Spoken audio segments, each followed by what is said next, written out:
One, two.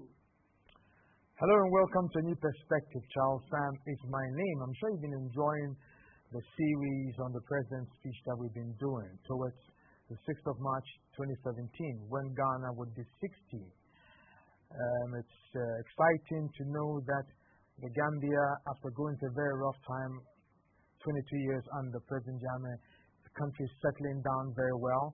Last Saturday, there was an inauguration of the president. The initial one was in Dakar. That was just a makeshift one. But on their Independence Day, they decided to do an inauguration, and all the heads of states of West African countries and the world have all gone in there. And it's exciting to know that it's no longer a blot within our community, so that the investment world out there would understand that we are a peaceful region, we're a progressive region, and that business can be done with us, and investments also can come into our country. Still continue with the President's speech. We'll be speaking today on the rule of law. So my topic will be law and order. Law and order. And this is part one. We'll have a part two of that as well. So I'll start with the President's speech, inaugural speech, when he said the rule of law will be the underlying tenet of our lives, and the law will be applicable to all of us and not just a few. I'll take that again as our premise statement or our kickoff part. The rule of law will be the underlying tenet of our lives, and the law will be applicable to all of us and not just a few. Well, we always make the statement nobody's above the law. And all this is so. Every citizen born into this nation, or every citizen of this nation, Ghana, no matter where you're born, must be law abiding, falls under the law, the supreme law of the land. That's the law that all of us have to abide by, have got to live with, have got to obey, have got to function under, from the president right down to the newborn child. Nobody is an exception. Institutions will have to live by the law, whether it is the judiciary, whether it is the presidency, whether it is parliament, the legislative, or whether it's the police institution, the military institution, the naval institution, what we call the General Ghana Armed Forces. Whether it is banks, corporations, corporate Ghana, churches, the chieftain's institution, all of us have to function under the law. So there is no law that is tailor-specific to somebody. Every single law in Ghana applies to every one of us. Political parties are subject to the supreme law of Ghana. The NDC and the MPP, CPP, PPP, PNC, another party again, forgive me, but all of them should function under the supreme law of Ghana. We don't have NDC law, MPP law, PPP law, CPP law. We don't have ICGC law, Action law, Miracle Temple law, or Tigari law. We have one law. We don't have one law for Muslims and one law for Christians. This nation is a secular state and is governed by moral law. Therefore, all of us, one people, one nation, one common destiny, operating on our common values, and an intact and orderly society simply means that we must be law-abiding. Now, there is something that happened last week in this country. in Kumasi to be precise, that, honestly speaking, annoyed me. But I'm not going to speak out of anger, because I'm mature enough to understand that I should go angry. I also have to, as a leader, as one who is inspiring out there, as one who is directing and showing a way out there, I need to also be controlled with my emotions and my words. And I wish that all our politicians will learn to do this, and all Ghanaians will learn to do this, because it will help us have a peaceful nation, have sustainable peace, and also would have also development as a result of that. Last week we all saw a video that went viral in this country of a lady who was alleged to have stolen 1,100 cedis. The money or the amount to me is unimportant. Whether it is a billion cedis, 1 cedi, 20 cedis, whatever it was, is irrelevant. The relevance of the matter is that this lady is a citizen of the Republic of Ghana. So if she was involved in a lawless act, we do not repay evil with evil. We do not use unlawful acts to solve an unlawful act. The truth is that when you go to a doctor with a sickness, and sickness is abnormal, it's disorderly, the body doesn't function well and right as it's supposed to function, the doctor doesn't apply that sickness to your body again. No. In solving that, he does a thorough diagnosis. He comes up with prescriptions that go to solve the problem within you.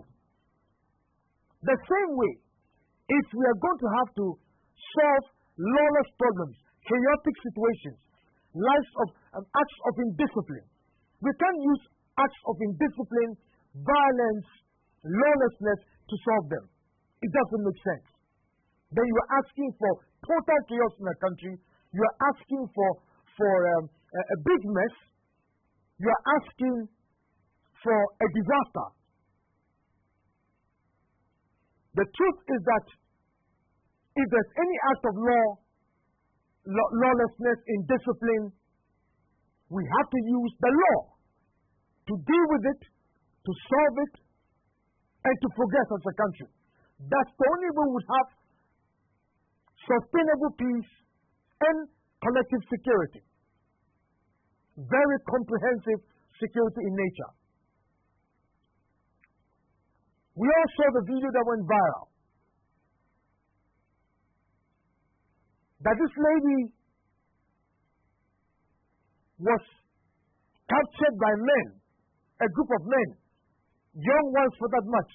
I didn't see any old person in that video,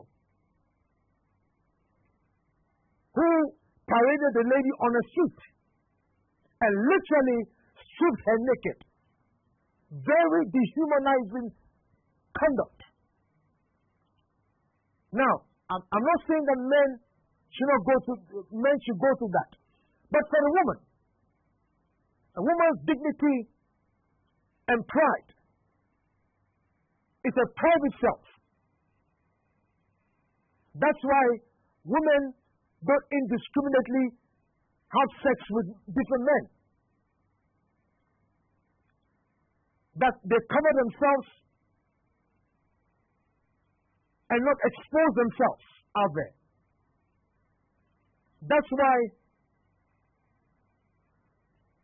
the post-private parts of women are tightly covered. This is because that's their dignity.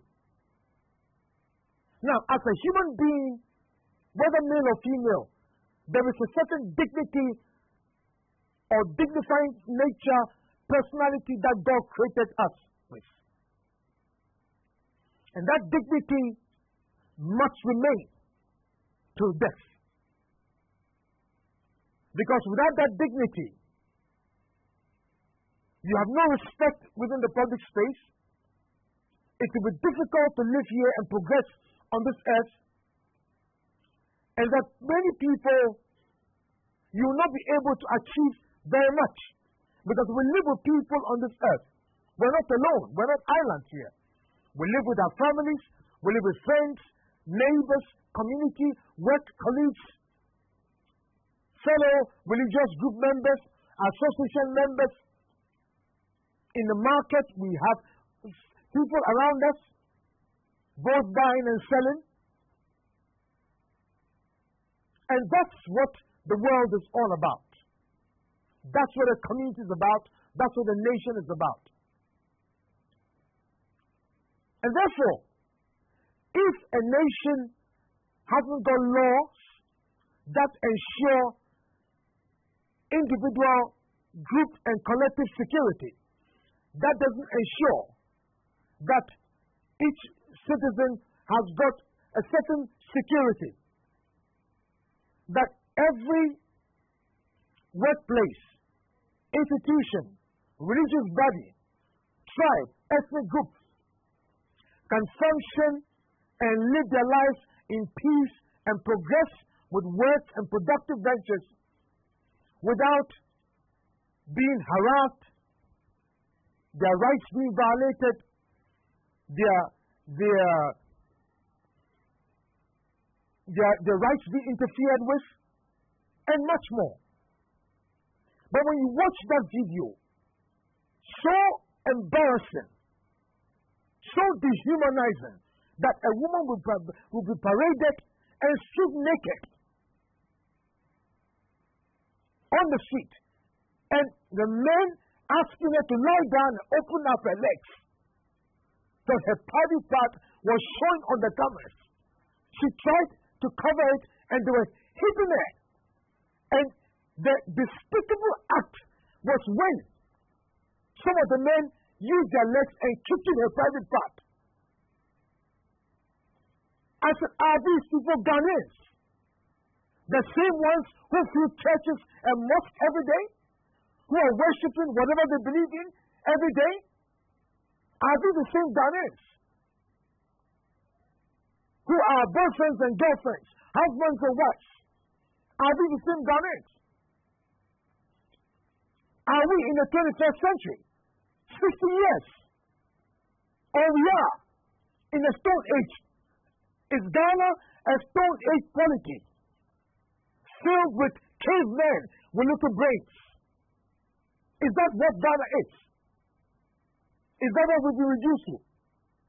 How come that in this modern day age, when people are sending rockets, they're doing rocket science and so many human explorative ventures, they are so ambitious and powerful and great,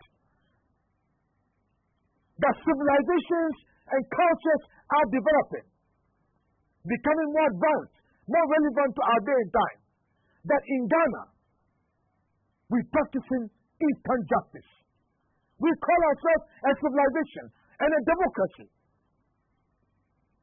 And democracy is ruled by fairness, honesty, justice, orderly conduct, procedures that are orderly, sensible, reasonable, and bring about peace, stability, and progress.